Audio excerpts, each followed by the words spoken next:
Bonjour, donc je vais vous expliquer comment retrouver facilement sur ce tableau donc qui correspond à l'exercice 14, page 232, comment on peut trouver efficacement la médiane.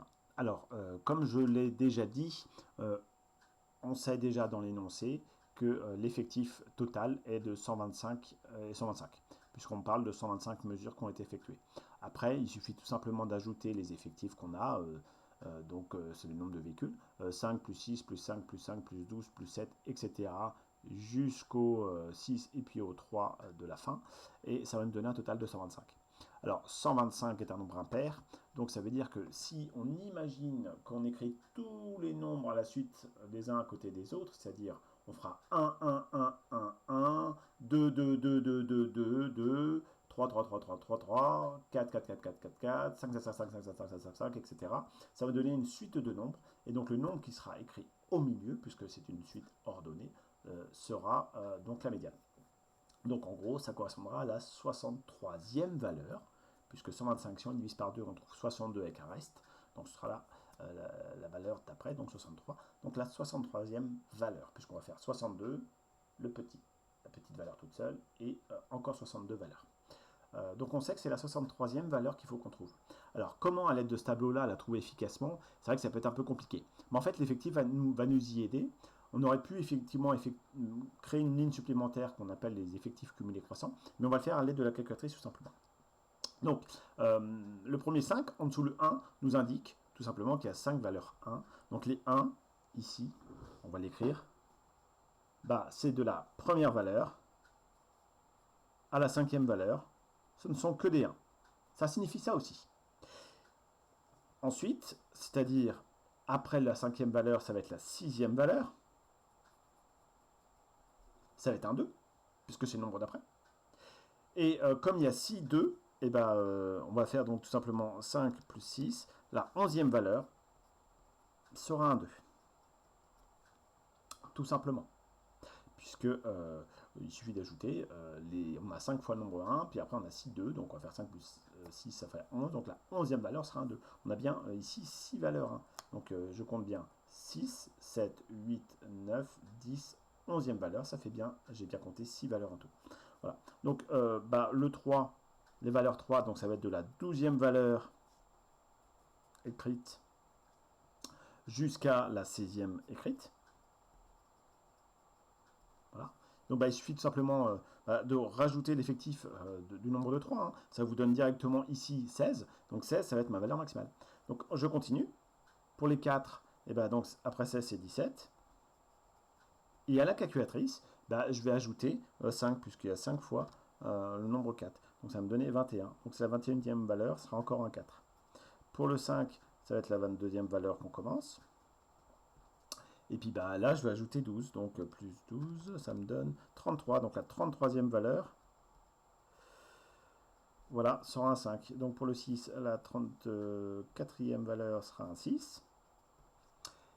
J'ajoute donc 7 à mon total, ça fait 40. 40e valeur, ce sera un 6. Pour le 7, c'est pareil, donc ça va commencer à la 40e valeur. Et on va donc ajouter à mon total 6, 40 plus 6, 46 tout simplement. Donc 46e valeur, ce sera un 7 aussi. Pour les 8, ça va commencer donc à la 47e valeur. On va encore ajouter 7 à mon total, donc 53, donc ça sera ma 53e valeur. Voilà. Je continue. 54e valeur, ce sera donc celle d'après, hein, donc 54e valeur. Et puis mon 9, donc j'ajoute 6 plus 6, ça va faire 59e valeur. Et enfin pour le 10, ça va être la 60e valeur. Ce sera mon premier 10. Et mon dernier 10, il suffit d'ajouter 4, ça va faire 63. Donc ma 63e valeur, ce sera bien un 10.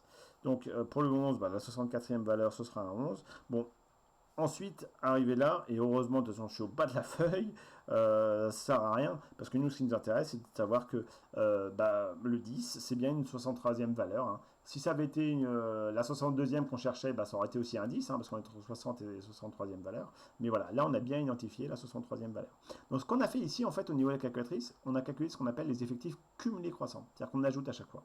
C'est-à-dire qu'en dessous Le 1, bah, j'ai 5 en effectif cumulé croissant. En dessous, le 2, bah, j'aurais eu 11, etc. Et en fait, j'aurais écrit ce qu'on appelle ces valeurs-là, qui sont en fait les valeurs d'effectifs cumulés croissants.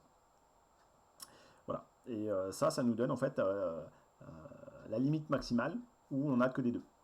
Par exemple pour celui-là, la limite maximale on n'a que les 3, etc. Et donc ça nous indiquait à chaque fois jusqu'à où s'arrêtait la valeur. Et donc bah, les 10, c'est bien la 63e.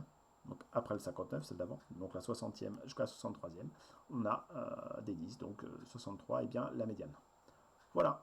Donc on refera sans doute un exercice, j'espère, en présentiel. Cette fois-ci, ça peut-être parce que c'est vraiment un petit écueil sur la médiane qui peut être compliqué. Je pense qu'il n'y a que le présentiel qui peut aider là-dessus.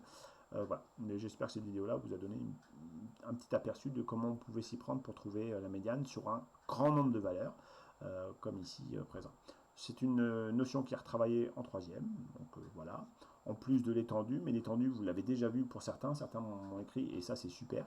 Je m'attendais en fait à savoir qui allait m'écrire là-dessus, en faisant une petite question, pas très difficile, mais voilà, qui donnait lieu à soit lire le cours, soit me poser la question tout simplement.